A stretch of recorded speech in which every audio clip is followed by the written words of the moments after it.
I am about an hour and a bit from the camp. I had about 100 left of Mauritania money, so I just stocked up on some biscuits and yogurt and snacks and all of that. Earlier on I was chewing on my 2 days old chicken. Don't ask me why, when. And I was just on the side of the road and two people stopped to say, "Are you okay?" I'm like, "I'm fine." Girl's just living a baby girl's life. So I'm actually going into their national park. This is the way to the border. The road is not that great, and that's why some people opt for the Roseau border. But I've had Roseau border is so notorious sometimes, so I'm sticking to the bad road with hopefully pleasant passage. I don't have my Carnet passage, which is a document you need to bring a car into Senegal, and usually they charge you about €250 if you don't have it. If you stand your ground, you can negotiate it down. So people have been at the border for 2 days, 3 days, you know, just to negotiate back and forth. I don't want to be there for that long, you know. I think I'm willing to give up like $100 just to get me going. I am really playing against St. Louis this day, and I know with views and social media, you know, people like that disaster. I was at the border for 3 go. I'm a baby girl. I do not. I love the soft life. I know I'm doing this stuff and people don't believe. They're like, "Girl, side eye you heavy," but I love the soft life. So let's see how this goes. I'm really optimistic. I just realized I didn't buy water. That was literally the only thing I went to the shop for and I didn't buy. I have this leftover half a bottle. Oh Lord, this road is holy macaroni. Funny story, earlier on I got stuck, and honestly I know in those moments I should grab my camera and record, but when you're stuck and frustrated and Google Map is telling you to be doing a Django Rover, a Bumoto, round and round and round and round, the last thing you want to do is to grab a camera. Maybe if you're with somebody and that's literally their designated job, but when you are the frustrated driver, you don't want to be the cameraman. And yeah, so this car got stuck in the sand. It wasn't even that much of a sand, so I'm like really apprehensive about any sandy road now because I know the car can get stuck.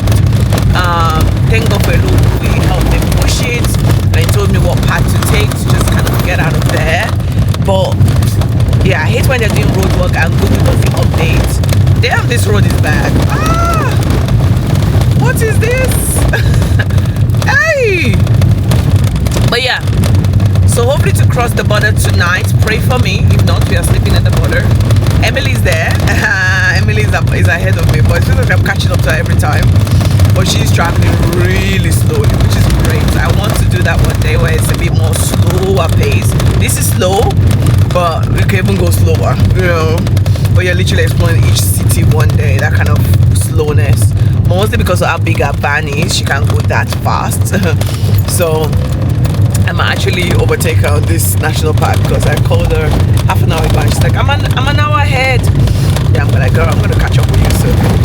Anyways, that's what's up. I just wanted to update you what's going on. My memory card is full, so I had to delete some content from when I was in London and creating content.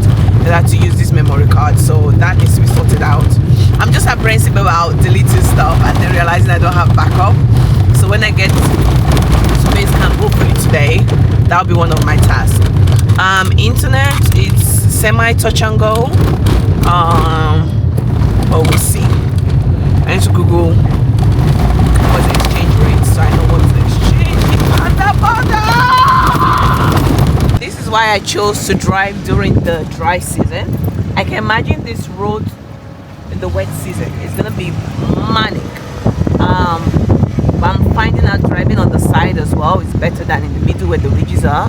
But it sucks sometimes to see the 4x4 just speed past you. You're just like, "What? Oh Lord." But yeah, what does it say? Park National do dwelling 40 kilometers. So we are 40 kilometers away from somewhere. The national park, I'm guessing. But it's a beautiful place. Like, you can literally just chill. Got the body of water right there. And just, yeah, no rush. Just really chill vibe. I just arrived at their national park. This is the way to the border. We have cows. And not the worst road I've driven, but not the best either. So this is why most people use the Roseau border, because of better road. But I was like, hey, I get to see the national park too as well. Why not? Let's do this. So let's see how many animals we can spot while out here. But yeah, not the cow legit standing there to pose for me. It literally stopped when I stopped the car. But yeah, lots of cows in this national park. Which other animals do you people have? It seems like we're doing a cow. It's like a cow farm. Damn, it's hot. I have the aircon on, but it doesn't seem to be doing nothing. It's Mauritanian heat. Unmatched. I guess if you are counting birds, got some bird action right there. I don't know if you can able to see that. Quite a few of them just kind of flocking together, doing their own thing. I'm about to get on this road, just waiting for this van to come first. So we are not both stuck. I spot something else. We have Puma and his family. They disappeared. But again, another flock of birds. I literally spotted Puma and his family.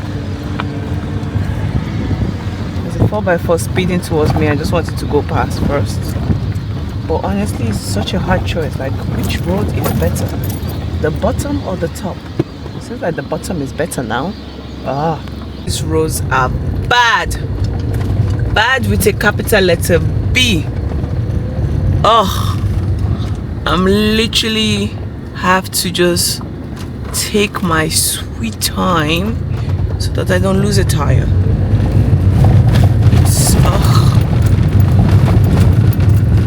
Oh gosh. I'm still on this side anyway. This is any better. Oh Lord. Maybe not.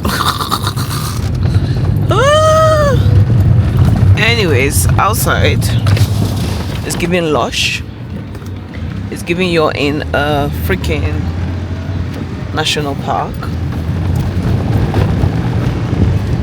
which is cool. Which the road is way better, you know, match your energy.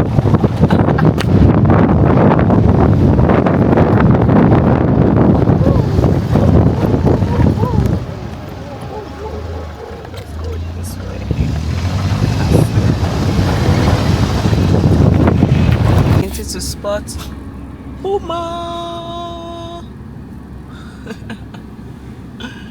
You're so cute. Yeah, we're still driving this road. Still rough as hell.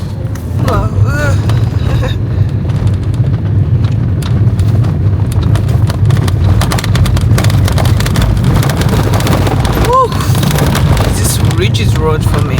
I have to drive on the other side just to get a bit of smoothness, you know. For a minute I can pretend I'm in the UK. Can you see the birds? They're so magnificent. Look at the way they're sailing. Wow, that's beautiful. Spotted a camel on the national park. I think this is animal number 4 we are spotting. Different species. Still a beautiful day, still a beautiful view. The road is still trash, but we move. I don't feel like I need to compress, number 1. But like lessons from the road, I feel like I need to like curate a series or something. One lesson I'm learning, you know, that just came to my mind now is that the journey takes as long as the journey takes, you know. I had this goal of I'll be in the border at 10. I'm sure the road was looking at me and I was like, hey. You know, sometimes we plan these things in our life and we have like sets, like it has to be like this.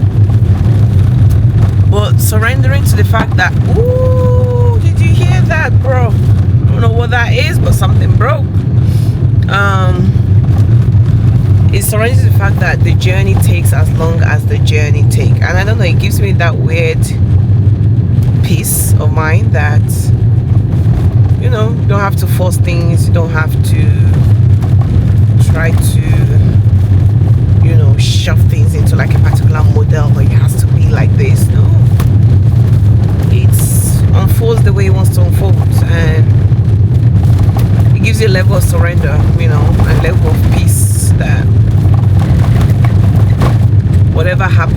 happens in a way. We are still on this road. I feel like my whole body is vibrating right now because it's kind of vibrating for about an hour plus straight. But we are closer than when we started, you know. That's the joy of the journey as well. It may seem so long, so hard, so weary, but you're always closer to where you started from. At least if you're going the right direction. If you're going the wrong direction, that one I cannot help you. But if you're going the right direction, no matter how long it takes, you are closer than when you originally started. So that gives you another level of comfort. This book must be written on this trip. This book must be written. The only thing I'm regretting, one regret of this trip, is I am not keeping a diary. I'm not keeping my emotions, how I'm feeling. I'm not documenting that, and it's pissing me off because it's almost 3 weeks. What am I saying? It's more than 3 weeks into the journey, and I'm gonna regret it. I know I'm gonna regret it, and I still don't do it, and it's so annoying. But we're entering to Senegal, so hopefully we have it. I think I need like a down day. I'm just by the beach with a book, and I can just download things I remember. At least the memory is still pretty fresh. I have like videos and stuff. Maybe I will rewatch them and just re-trigger the memories again. But yeah, that's the plan. I got my passport stamp. Now it's got this man is saying I have to pay one stupid tax. I said there's no money. So I'm stamped out of Mauritania and put on my seatbelt. 3 things I had to go through. The first, they just check your passport. So you go to one office. Then you go to the police next door that records your car leaving. Then you drive a little bit forward. Or at one point this man said I have to pay some tax. I just parked my car and said I don't. The thing you have to do with when you're crossing is don't show your urgent. Don't show. I will both sleep here. Then the final place you go to, it was saying I have to pay 400 Mauritanian, which is about $10. I was like, look, I finished my Mauritanian money. I'm even willing to pay on card. He said, no worries. Anyways, he stopped me out without me needing to pay. It's so weird the way the rules are. It's like someone just makes them up as they go. I'm on this bridge now, about to cross into Senegal. This is the border I am so nervous about, and I'm just praying. Let me just do a quick prayer quickly. I am so pooped out. I have nothing left in me. It is a few minutes to 9. I got here at before they close. It demands that you need to have this carnet de passage, which means you have to pay a deposit back in the UK, saying they're going to bring the car back, and that costs averagely about $2,000 upwards. It didn't make sense. The math was not matching, especially because I have to probably ship the car back, which will cost more money. So I decided not to get the document. And to get this, so if you don't have it, the other option is to pay €250, which I was like, I'm still not going to do because it's a lot of money. Like, it adds up when you're doing this kind of trip. On a one-off kind of situation, yeah. But imagine €250 paying that every single time you cross into 17 different countries. It adds up. So I was just like, okay, what's the other solution? So I barely begged, did everything, cried, and we got to a solution whereby I paid £15. And 5 hours later, I was uploading, doing content, chatting with the locals. I got offered milk and bread, and it wasn't the worst experience. Even someone gave me a SIM card with a fully loaded recharge. Like, I was just like, oh, the kindness of stranger, but it just still drains you.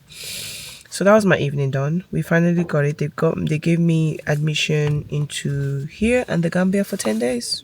That's all I got, which I'm not so mad about. I was planning to spend 1 week in Senegal and 3 days in the Gambia. So I'll leave once this is done.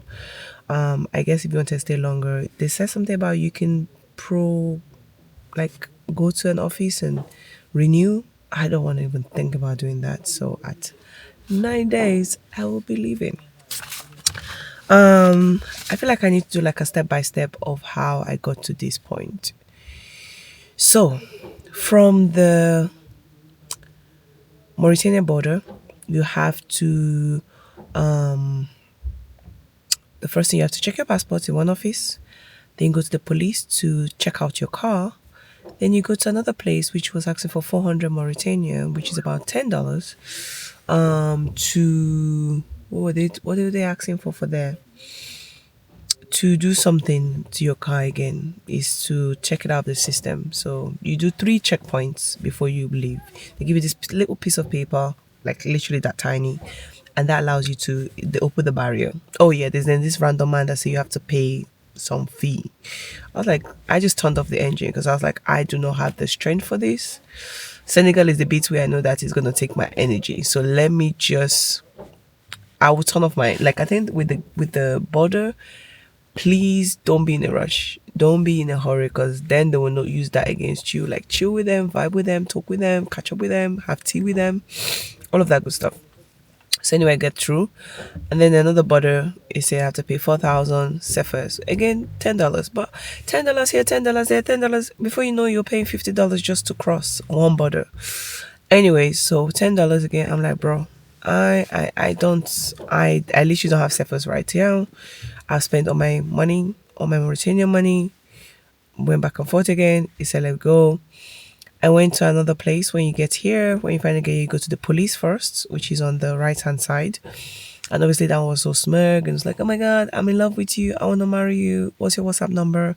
And I play along because honestly, you cannot be bone faced because these people would piss you off. So I'm just like, oh. I'll try and probably install like a video. I might not, but I'll try and install a video of me like talking to an officer, and the amount of drama I have to do, I'm like, why do you have to be so performative just to pass? But anyways, he stamped my passport, so I'm actually good to go. But then because of the car, there's an office custom, and then we had this whole drama. So we are here. I'm grateful for the kindness of the people. I don't see the point of it. I think it's just a way that the government use. Maybe Senegal has a particular problem with people bringing their car in and selling, and car thefts and stuff, and that's how they protect their name, because we put this expensive budget down, or like insurance, which is a casse passage. I'm saying definitely wrong. I'll try and tag it. But yeah, that is my introduction. Now it's too late. It's 9 something. I'm not going to be driving in Senegal, a new country I haven't been in. So I'm going to sleep at the border, freshen up first thing in the morning, and drive to the campground within St. Louis, which is where I want to stay for the night. I'll probably spend the day there in a cafe somewhere nice. I'll have to go to the campground, take a shower, and then spend the day just by the beach. I want to be by the beach. That's all I care about right now. And then they said there might be disruption because of the election or something like that. So that's something I'm just keeping in mind with. And then going to Dakar for a few days, going to the Gambia for a few days, and then bounce. But yeah, I'm okay. I'm alive. I'm okay. Just right now, tired, a bit warm. I was being cold outside, and I think I'm coming down with a cold, but now I'm a bit warm. So I'm gonna swap seats and go to my bed, which is right here. It's all cleared out. I was thinking about I probably want to change out of this instead of climbing to bed in this, because I've been wearing this literally almost all day. I'm gonna see if I can find a top and change out of this dress. And I have all the documents, so tomorrow I can literally just drive off. The passport is here. Let me put it on here. I need to find laundry. I need to do laundry. I need to semi-clean my car. I know I feel so tired. I feel so tired. My phone is in there. Where's my PJs? I'll wear my Christmas pajamas. I need a top. Let's go find a top at the back. Oh yeah, we made it to Senegal, country number 5. Peace out. Good night.